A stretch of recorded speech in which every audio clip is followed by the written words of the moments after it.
Bismillahirrahmanirrahim. Assalamu alaikum. My name is Noman Ahmed Khatri and you're watching my next video. Another video.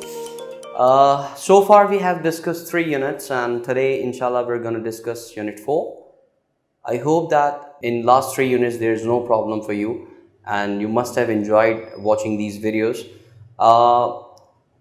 This video, unit 4, is connected with our last video, that is unit 3, in which we discussed verb. Because after verb, if you remember when we were discussing verb, वहाँ पर हमने बात की थी कि verb जो है वो 3 purposes के लिए इस्तेमाल होता है. वो 3 purposes क्या हैं? We discussed that verb is a word that shows being, doing or having of something. तो जो being की हमने बात की थी उसी से रिलेटेड ये हमारा नेक्स्ट टॉपिक है, बी वर्ब्स. बी वर्ब्स क्या होते हैं? देखें, आप बचपन से सुनते हुए आ रहे होंगे कि मेन वर्ब्स के साथ बी वर्ब्स हेल्पिंग वर्ब्स या ऑक्सिलरी वर्ब्स होते हैं जो कि मेन वर्ब्स को सपोर्ट कर रहे होते हैं, जिसमें is am are, was were, will be वगैरह है. ठीक है. और ब्रिटिश इंग्लिश के अंदर शैल बी भी होता है. लेकिन चूंकि आजकल हमारे यहाँ इन्फ्लुएंस अमेरिकन का है, हम सॉन्ग्स अमेरिकन सुनते हैं, हम मूवीज़ अमेरिकन देखते हैं, हम टीवी शोज़ अमेरिकन देखते हैं, इस वजह से शैल बी अब ऑब्सोलीट हो गया है और सिर्फ विल बी का इस्तेमाल बहुत ज़्यादा होता है. तो विल बी जो है वो फ्यूचर के लिए इस्तेमाल होता है, इज एम आर प्रेजेंट के लिए, और वॉज वर आपको पता है हम पास्ट के लिए इस्तेमाल करते हैं. अच्छा, फिर हम बात करते हैं कि बी वर्ब्स क्या होते हैं. बी वर्ब्स भी यही इज एम आर होते हैं, वॉज वर और विल बी होता है, लेकिन इनका इस्तेमाल अलग होता है. क्या अलग इस्तेमाल होता है मैं आपको समझाता हूँ. देखें, जब हम बी वर्ब्स की डेफिनेशन को देखते हैं तो हमें पता चलता है कि बी वर्ब्स वो वर्ब्स होते हैं जो मेन वर्ब्स के तौर पर काम कर रहे होते हैं, यानी कि इनके साथ कोई एक्शन वर्ब नहीं होता. अगर आप बी वर्ब को जुमले में से निकाल देंगे तो जुमला बगैर वर्ब के बन जाएगा और कोई मीनिंग नहीं देगा. तो be verbs are the verbs which are which function as main verbs, और साथ साथ ये क्या शो कर रहे होते हैं, ये किसी भी चीज़ की एग्जिस्टेंस को, किसी भी चीज़ के वजूद के, किसी भी चीज़ के होने को शो कर रहे होते हैं. तो बी वर्ब्स की हमारे पास जो लिस्ट है उसमें हम देखते हैं कि बी वर्ब्स की लिस्ट कौन सी है और उसकी एग्जाम्पल्स क्या क्या हैं.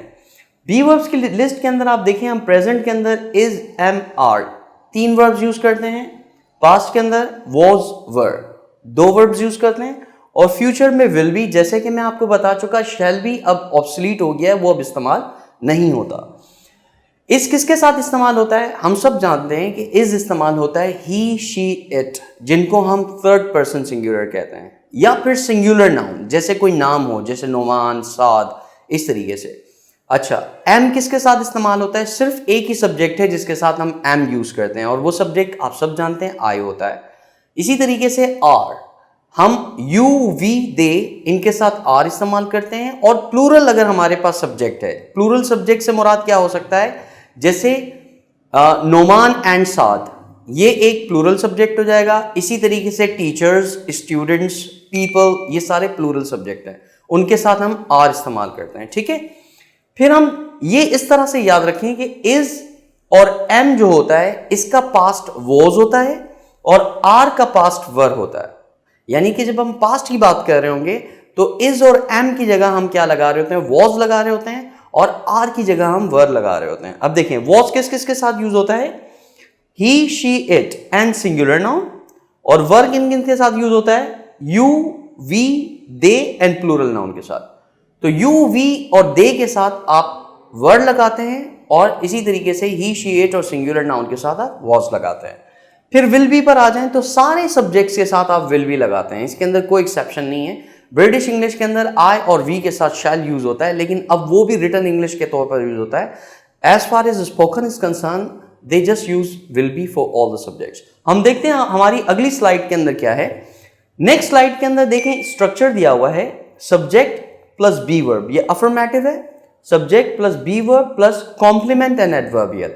उम्मीद करता हूं कि आपको एडवर्बियल और कॉम्प्लीमेंट याद होगा.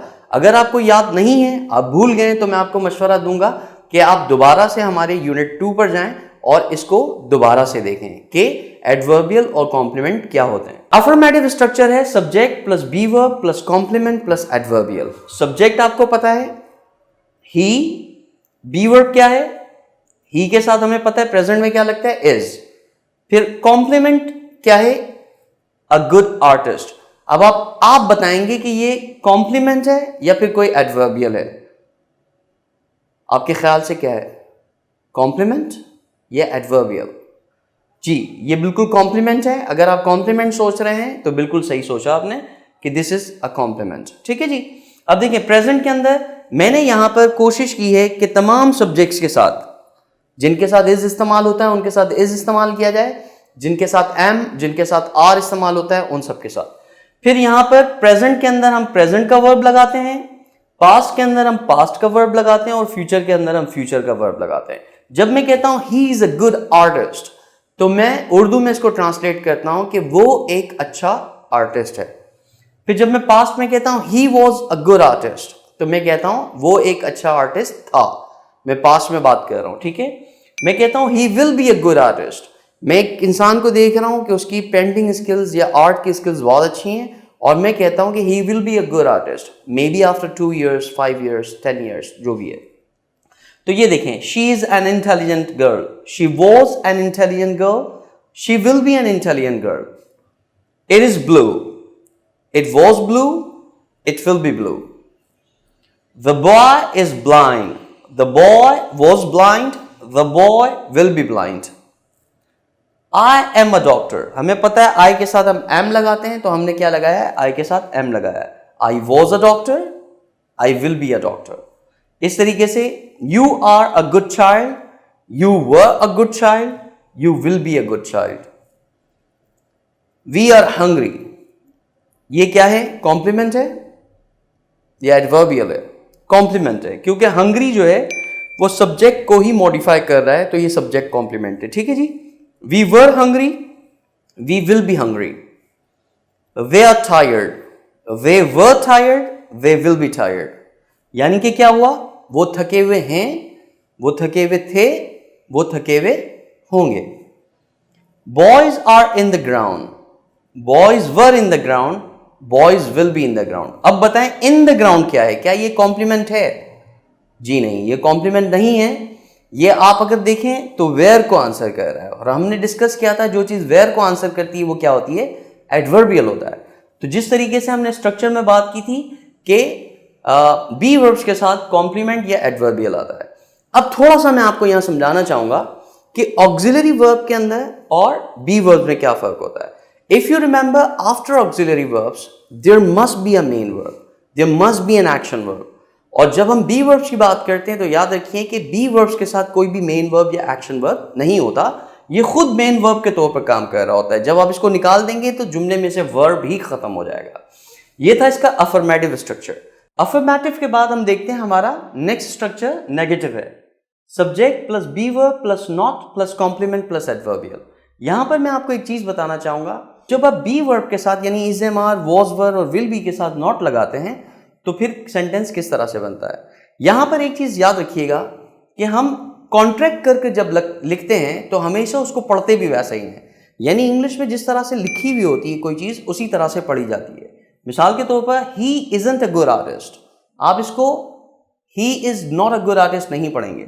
ही isn't a good artist, he wasn't a good artist, he won't be a good artist. Okay, इसी तरीके से she isn't an intelligent girl, she wasn't an intelligent girl, she won't be an intelligent girl. It isn't blue, इसका मतलब है ये blue नहीं है।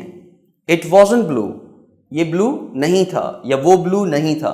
It won't be blue, वो ब्लू नहीं होगा या ये ब्लू नहीं होगा। इसी तरीके से बाकी सेंटेंसेस भी जो हमने अफर्मेटिव में बनाए थे बिल्कुल उसी तरीके से हमने नेगेटिव के अंदर बनाए हैं। हाँ, यहां पर एक चीज जो है वो जहन में रखिए, जैसे ये वर्ंट होता है, इसको कुछ लोग वरंट पढ़ते हैं, ये वरंट नहीं है, याद रखिएगा ये वर्ंट पढ़ा जाएगा।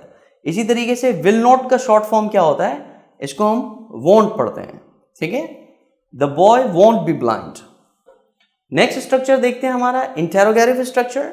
इंटेरोगेटिव में याद रखिएगा हमेशा बी वर्ब शुरू में आ जाएगा और सब्जेक्ट उसके बाद चला जाएगा। ठीक है, बहुत आसान है। अफर्मेटिव जुमला है ही इज ब्लाइंड, इसको शुरू में लाएं, ही को बाद में ले जाएं तो जुमला हो जाएगा इज ही ब्लाइंड। तो सवाल बन जाएगा क्या वो अंधा है। जब आप कह रहे हैं ही इज ब्लाइंड, वो अंधा है, तो अगर हमें इसको क्वेश्चन बनाना होगा तो what are we going to do, we are just going to bring the be verb in the beginning and we will replace the be verb with the subject. यहाँ देखिए, is he a good artist, अगर आप थोड़ा सा ज़हन लगाएं, affirmative में क्या था, he is a good artist. Is he a good artist, क्या वो एक अच्छा आर्टिस्ट है। Was he a good artist, क्या वो एक अच्छा आर्टिस्ट था। Will he B a good artist. अब देखिए, बी की पोजीशन विल और सब्जेक्ट के दरमियान, मतलब सब्जेक्ट के बाद है, सब्जेक्ट विल और बी के दरमियान में आ जाएगा। Will he B a good artist. इस तरीके से हमने बाकी तमाम सेंटेंसेस बना लिए। अगर आप इसको प्रैक्टिस करना चाहते हैं तो वीडियो को यहीं पॉज कीजिए, बल्कि मैं चाहूंगा आप इसको थोड़ा सा रिवाइंड कीजिए और अफर्मेटिव जुमलों पर जाकर आप उनके इंटेरोगेटिव जुमले बनाने की कोशिश कीजिए। ठीक है जी। इसके बाद देखिए, हम हमारा इंटेरोगेटिव स्ट्रक्चर के बाद एक स्ट्रक्चर होता है इंटेरोगेटिव इंटेरोनेगेटिव, या हम इसको नेगेटिव इंटेरोगेटिव भी कहते हैं।